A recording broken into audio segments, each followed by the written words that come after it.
오늘은 우울증 치료 이야기를 좀 계속해서 해봅시다. 며칠 동안 설명을 한 것처럼 인간은 태어날 때 영계에서 1차적으로 모든 기억을 지워서 백지 상태로 만들어서 보냅니다. 그렇게 점지된 우리들의 몸도 무의미한 시냅스 상태, 즉 백지 상태로 제공이 됩니다. 그리고는 나의 환경을 통해서 내 인생을 살아가는 데 필요한 지식과 정보를 자연이 줍니다.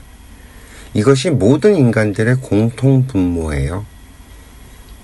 그래서 나에게 주어진 정보를 조합해서 만드는 것은 나의 몫인 겁니다. 내가 만든 생각은 나의 생각입니다. 이 자연에는, 그리고 인간관계에 있어서는 이래야 한다, 저래야 한다, 그래야 한다라는 법이 없죠. 그래서 오히려 때로는 내가 만든 내 생각들이 나를 옥죄입니다. 이 세상에서 나를 힘들게 하는 건 그 깊이를 들여다보면 전부 다 내가 만든 생각들입니다. 그 요즘 젊은이들이 사용하는 그 틀딱이라는 비속어가 생각이 났습니다. 틀니를 사용하는 노인네들의 비합리적인 생각을 비하하는 말이라고 합니다. 그런데 저는 우리 모두가 틀딱이라는 생각을 합니다. 우리가 만든 생각의 틀에 빠져서 사니까요. 노인네들만 그런 게 아니에요. 젊은이들은 안 그런가요? 만약 여러분들이 그런 틀딱의 상태가 아니라면 우울증 같은 건 오지도 않고요. 무기력해지지도 않았을 겁니다. 공부가 학교 같은 곳에 다니면서 또 책을 보면서 지식을 습득하는 것이라는 생각의 틀에 빠져 있지 않다면 무기력과 우울은 견딜 만한 것이 돼서 절대로 자살까지 가지도 않거든요. 앞서 설명한 그 인생의 법칙이 뭡니까? 인생은 빚을 갚아야 하고 영적인 진화를 하는 것이라고 했습니다. 이 죽는 순간까지 인간은 영적인 진화의 과정입니다. 언제 우리가 죽어봤나요? 죽는 경험도 이번 생에선 처음인 것이죠. 날숨으로 태어나 들숨으로 생을 마감하는 전 과정이 공부입니다. 우리가 미처 생각하지 못하는 이야기가 있습니다. 아이들을 한번 볼까요? 전쟁통에 태어나 사는 아이들도요, 해맑게 웃습니다. 술주정뱅이 아버지의 폭력으로 난무하는 가정에서 태어난 아이도 그 순간만 피하게 되면 천진난만한 웃음을 지으면서 재밌게 놉니다. 왜냐고요? 아이들의 입장에선 모든 게 새롭거든요. 보고 듣고 하는 모든 것들이 그저 신기하기만 합니다. 그러다가 어느 순간 우리는 그 웃음을 잃어갑니다. 여러분들은 언제부터 우리의 웃음기가 사라지는지 생각해 보신 적이 있나요? 배움을 멈추는 순간부터입니다. 아이들이 타락에 빠져서 웃음기가 사라져버리는 그 순간도요, 배움을 멈추면서부터입니다. 인간이 재미를 느끼는 순간은 모르는 것을 알아갈 때입니다. 연애가 그렇게 신나고 재밌고 좋은 이유도 내가 모르는 저 사람을 알아가는 상태이기 때문인 거고요. 애인이라는 새로운 교과서를 만나서 그 책을 읽어가면서 재미에 푹 빠진 것이 연애입니다. 아직 확실치 않은 정보들로 생각의 틀을 만들어버리는 순간 우리는 더 이상 새로운 것을 받아들이지 못하고 배움을 멈추게 됩니다. 그러니 사는 게 재미가 없죠. 젊은 나이가 좋은 이유는 계속 새로운 인연들을 준다는 것에 있습니다. 아직 배워야 할 학생이니 기회를 그만큼 많이 주는 거죠. 그래서 친구가 떨어지는 법이 없습니다. 항상 주변에 사람들이 넘쳐납니다. 만약 나이가 젊고 어린데 친구가 없거나 주변에 사람이 없다는 것은 내가 그만큼 내 생각에 빠져서 나에게 주는 인연들을 다 흘려보낸 탓입니다. 그래서 여기엔 변명의 여지가 없죠. 흔히 젊은이들의 문제에 대해서 이야기할 때 그 부모의 인연을 가지고 풀어갑니다. 부모의 과잉 사랑도 문제고 가정폭력도 문제고 하는 식으로 말이죠. 그런데 누구나 다 똑같이 부모의 문제로 풀어가지 않습니다. 설령 어려운 환경에서 자란 아이라도 어떤 아이는 유연하게 주변의 다른 어른들이나 친구들의 도움으로 풀어갑니다.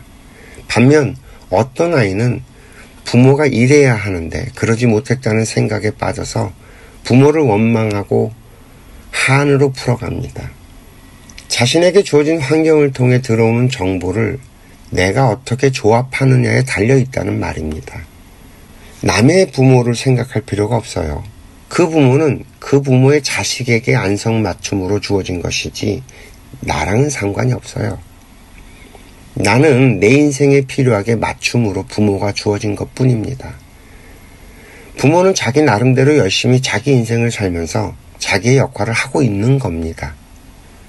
그분들도 부모가 처음이잖아요. 언제 부모 노릇을 해봤나요? 부모가 되는 공부를 하고 있는 것뿐입니다. 그러니 당연히 서툴죠.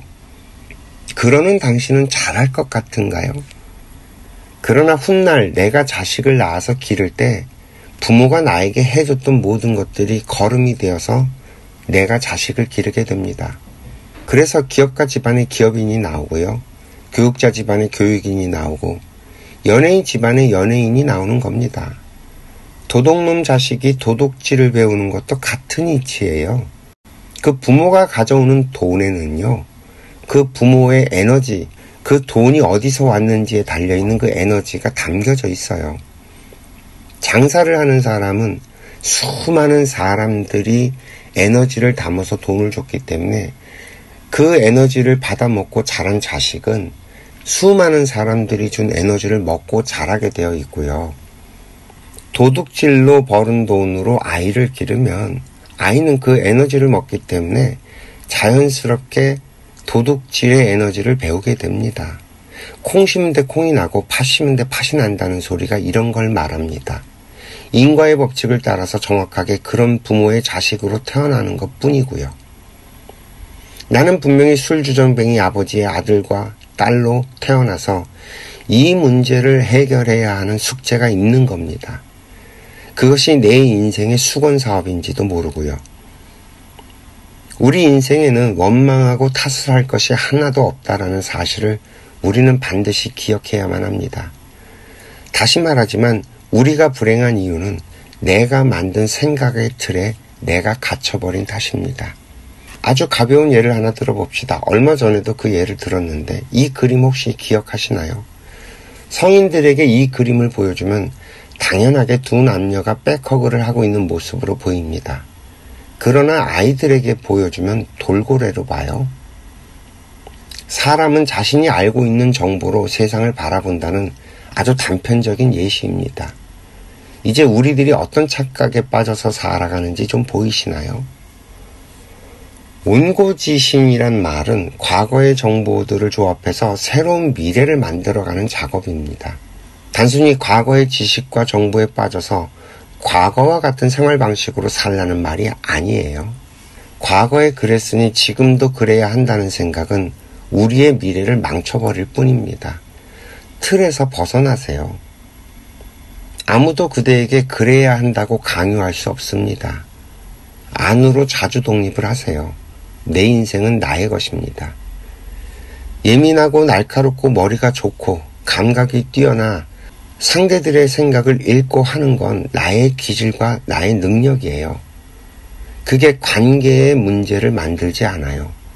오히려 이런 예민함을 잘 활용하면 인기를 얻을 수도 있죠. 미리 상대를 이해하고 배려하고 할 수도 있는 장점이 될 수 있잖아요.